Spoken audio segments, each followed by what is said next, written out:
नमस्कार, आप देख रहे हैं इंडिया न्यूज़ 53 और आपके साथ मैं हूं फारूक। आइए नज़र डालेंगे आज दिन भर की खास खबरों पर। जिले में लगातार कोरोना संक्रमित मरीजों का ग्राफ बढ़ रहा है। मंगलवार को मिली जानकारी के मुताबिक 29 नए कोरोना मरीज सामने आए हैं। वहीं मरीजों का यह आंकड़ा 1695 तक पहुँच गया है।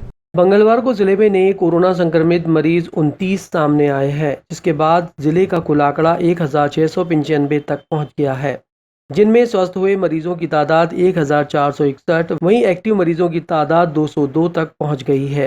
जिला प्रशासन ने लोगों से कोरोना प्रोटोकॉल का पालन करने की अपील की है। जिले के ग्राम इच्छापुर के एक मंदिर में एक बालिका दर्शन के दौरान जलते हुए दीपक की आग से उसके कपड़ों में आग लग गई और वो बालिका झुलस गई। वहीं श्रद्धालुओं ने उसे तत्काल आग बुझाकर बचा लिया। 4 वर्षीय बालिका रोशनी पिता चेतन आठवले निवासी इच्छापुर। यह बालिका अपने घर के पास बने महादेव मंदिर पर जल चढ़ाने पूजा करने गई थी।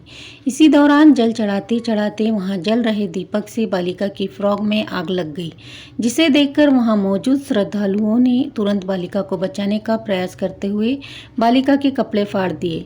इसी दौरान बालिका भी आग बुझाने का प्रयास अपने हाथों से करती रही, जिससे उसके हाथ झुलस गए। लोगों ने बालिका के कपड़े फाड़कर उसकी जान बचाने का प्रयास किया और इसकी सूचना तुरंत उसके माता पिता को दी। घटना के बाद माता पिता ने बच्ची के उपचार के लिए बुरहानपुर जिला चिकित्सालय में भर्ती कराया। यहां बालिका का उपचार चल रहा है। हर वर्ष नवरात्रि पर ग्राम इच्छापुर में मां के भक्त दर्शन करने पहुंचते हैं, लेकिन इस बार कोरोना संक्रमण के चलते भक्त सोशल मीडिया के माध्यम से ही मां के दर्शन कर पाएंगे। इस बार चैत्र नवरात्रि पर इच्छापुर मंदिर में लोग दर्शन नहीं कर सकते हैं, जबकि फेसबुक लाइव पर श्रद्धालु मंदिर की माता रानी के आरती के दर्शन कर सकते हैं। समिति ने यह निर्णय लिया है। ग्राम इच्छापुर स्थित प्रसिद्ध ऐतिहासिक इच्छा देवी मंदिर पर हर साल हजारों लाखों की तादाद में श्रद्धालु आते हैं और अपनी मनोकामनाओं के लिए प्रार्थना करते हैं। लेकिन इस बार मंदिर समिति ने निर्णय लिया है कि शासन द्वारा जो कोरोना की गाइडलाइन जारी की गई है उसका पालन करते हुए मंदिर समिति के पदाधिकारियों ने श्रद्धालुओं से अपील की है कि वे मंदिर में न आएं, बल्कि घर में बैठकर फेसबुक सोशल मीडिया के माध्यम से मां इच्छा देवी के दर्शन करें।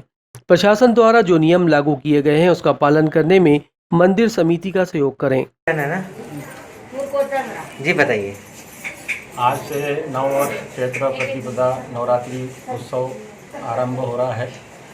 आज भगवान श्री राम जी का राज्याभिषेक भी हुआ था, तो चैत्र नवरात्रि हमारे लिए नववर्ष का पर्व है और सभी इसे धूमधाम से मनाते हैं। काफ़ी दूर दूर से यहाँ लोग आते हैं। जय माता। मंगलवार रात मुस्लिम समुदाय का पवित्र रमज़ान माह शुरू हो जाएगा। इस माह में कानूनी पाबंदियों के साथ रमज़ान पर्व मनाने की उलेमाओं ने आवाम से अपील करते हुए इस माह में कोरोना महामारी के खात्मे के लिए खुसूसी दुआ करने को भी कहा है। अस्सलामु अलैकुम वरहमतुल्लाहि ताला व बरकातुहू। मोहतरम हज़रात, अल्हम्दुलिल्लाह रमज़ानुल मुबारक की आमद है और इंशाअल्लाह तबारक व ताला आज का दिन गुज़र कर हमें आज तरावी की नमाज़, पहली तरावी की नमाज़ अदा करना है। कल इंशाअल्लाह पहला रोज़ा होगा, लिहाजा रमज़ानुल मुबारक का अदब व एहतराम करें। रमज़ानुल मुबारक में रोज़ों की पाबंदी करें, नमाज़ों की पाबंदी करें। और इस वक्त कोरोना वायरस चल रहा है, लिहाजा मस्जिदों में 25 आदमी के दाखिले की इजाज़त है। इसलिए नमाज के लिए जब भी जाएं तो मास्क लगाकर मस्जिद में जाएं, मस्जिद से निकलें तो मास्क लगाकर बाहर निकलें। और इसके साथ ही साथ हम तमाम उलमाए अहले सुन्नत बुरहानपुर ने यह तय किया है कि अल्हम्दुलिल्लाह हमारे यहाँ पर तरावी में तस्बीह बावाज़ बुलंद पढ़ी जाती है, तो इसको इस साल के लिए मौकूफ़ करते हुए सिर्फ़ 4 रकात पर जो तस्बीह है वो तस्बीह इमाम साहिबान पढ़ें, यानी हाफिज़ साहिबान पढ़ें और बस इतना ही पढ़ने के बाद में फिर तरावी शुरू कर दें, ताकि तरावी जल्द से जल्द अदा हो जाए। और तरावी की नमाज के बाद या रमज़ान मुबारक में भी 5 वक्ता नमाज के बाद चूँकि दफ़ा 144 नाफिज़ है, पाँच से ज़्यादा आदमी लोग इकट्ठा नहीं हो सकते, इसलिए पंज वक्ता नमाज में भी, तरावी की नमाज में भी हम नमाज अदा करके मस्जिद से निकलें और फ़ौरन अपने अपने घरों में चले जाएं। इधर उधर बैठे ना इधर उधर खड़े रहें, ना गुफ्तगू करें और ना फजूल घूमें, क्योंकि 10 बजे से लॉकडाउन भी लग जाता है। इसलिए ये कानून की भी पाबंदी करें और रमज़ान मुबारक में रोज़े और नमाज की भी कुरान पाक की तिलावत की भी पाबंदी करें। अल्लाह तबारक व तआला हम सबको रमज़ान मुबारक के फ़यूज़ बरक़ात से माला माल फरमाए और रमज़ान मुबारक की बरकत से अल्लाह तबारक व तआला कोरोना वायरस का रूए ज़मीन से जल्द खात्मा फरमाए। मंगलवार को क्षेत्रीय विधायक ठाकुर सुरेंद्र सिंह ने ट्रैक्टर पर सवार होकर शहर के प्रमुख बाजारों का भ्रमण कर लोगों को गुड़ी पड़वा, रमजान और बाबा साहब की जयंती की शुभकामनाएं दी। निर्दलीय विधायक ठाकुर सुरेंद्र सिंह मंगलवार को अपने निवास से ट्रैक्टर से एक नए अंदाज में निकले और लोगों को बधाई दी। उनके साथ कार्यकर्ता भी मौजूद रहे, जिनमें उनके भतीजे हर्षित ठाकुर साथ रहे। ट्रैक्टर ठाकुर सुरेंद्र सिंह चला रहे थे। विधायक ठाकुर सुरेंद्र सिंह ट्रैक्टर लेकर शनिवारा जयस्तंभ से होते हुए मंडी बाजार पहुंचे। मंडी बाजार क्षेत्र में उन्होंने भ्रमण किया और लोगों का अभिवादन किया। विधायक ठाकुर सुरेंद्र सिंह ने लोगों को गुड़ी पड़वा, रमजान, बाबा साहब की जयंती की शुभकामनाएं दी और इसके साथ उन्होंने लोगों से कोविड-19 के नियमों का पालन करने की भी अपील की। शहर के दाऊदपुरा क्षेत्र के एक मकान में अचानक आग लग गई। इस आग से घर में रखा पूरा सामान जलकर खाक हो गया।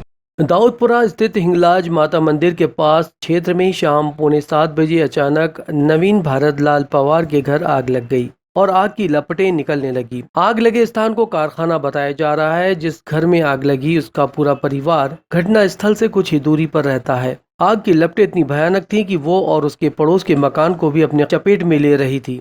मौके पर पुलिस और दमकल कर्मी पहुंचे। क्षेत्र के युवाओं ने हौसला दिखाते हुए आग पर काबू पाने के लिए मशक्कत की और जैसे ही फायर फाइटर वाहन घटना स्थल पर पहुंचा, युवाओं ने अपने हाथ से घर में चढ़कर आग बुझाई। पूरा मकान जलकर खाक हो गया। मकान में रखी सारी सामग्री जलकर राख हो गई। कारखाना संचालक ने कहा कि इस घटना में कांडी मशीन, कारखाने में तैयार हुआ पूरा कपड़ा जलकर खाक हो गया है। लगभग 3.5 लाख रुपए का नुकसान हुआ है। चैत्र नवरात्रि के शुरू होते ही प्राचीन रेणुका मंदिर में भक्तों का पहुंचना शुरू हो जाता है। मंदिर में सीमित संख्या में भक्त कोरोना प्रोटोकॉल का पालन करते हुए दर्शन करने पहुंच रहे हैं। चैत्र नवरात्र का पर्व शुरू हो चुका है और इस पर्व को लेकर श्रद्धालुओं द्वारा माता रानी की आराधना का सिलसिला भी शुरू कर दिया गया है।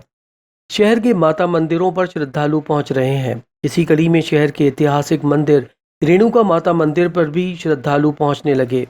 यहाँ पहुंचे श्रद्धालुओं ने माता रानी के दर्शन कर सुख समृद्धि की कामना की। कई श्रद्धालु अपने परिवार को लेकर दर्शन करने पहुंचे और शासन द्वारा जो गाइडलाइन जारी की गई है उसका पालन करते हुए श्रद्धालुओं ने सीमित संख्या में मंदिर पहुंचकर दर्शन लाभ लिया। प्रत्येक श्रद्धालुओं के मुंह पर मास्क दिखाई दिया। मंदिर के पुजारी ने कहा कि ये मंदिर बरसों पुराना है। साल में 2 बार चैत्र नवरात्र को लेकर श्रद्धालुओं में काफी उत्साह देखने को मिलता है। श्रद्धालु आ रहे हैं, अपने देश के चैन और अमन के लिए प्रार्थना कर रहे हैं। मंगलवार को सिंधी समाज जनों ने समाज के आराध्य भगवान झूलेलाल की जयंती चेटी चंद्र के रूप में मनाई। हर वर्ष सिंधी समाज द्वारा अपने आराध्य देव झूलेलाल की जयंती चेटी चंद्र के रूप में मनाई जाती है। इसको लेकर समाज जनों में काफी उत्साह भी देखने को मिलता है। सुबह से ही शोभा यात्रा के साथ धार्मिक अनुष्ठानों का दौर चलता रहता है, जो देर रात तक चलता है। लेकिन इस बार शासन द्वारा जारी की गई कोरोना गाइडलाइन का पालन करते हुए समाज जनों ने सादगीपूर्ण तरीके से चेटी चंद्र का उत्सव मनाया। सुबह भक्त 1-1 और 2-2 करके मंदिर पहुंचे और दर्शन लाभ लिया और प्रसादी लेकर अपने घर चले गए। इस बार कोई भी समाज में कोई बड़ा कार्यक्रम आयोजित नहीं किया गया। समाज के सदस्यों ने कहा कि शासन द्वारा जो गाइडलाइन जारी की गई है उसके आधार पर समाजजनों ने सादगीपूर्ण तरीके से चेटी चंद्र का उत्सव मनाया और समाजजनों ने घर पर ही रहकर अपने अनुष्ठान संपन्न किए।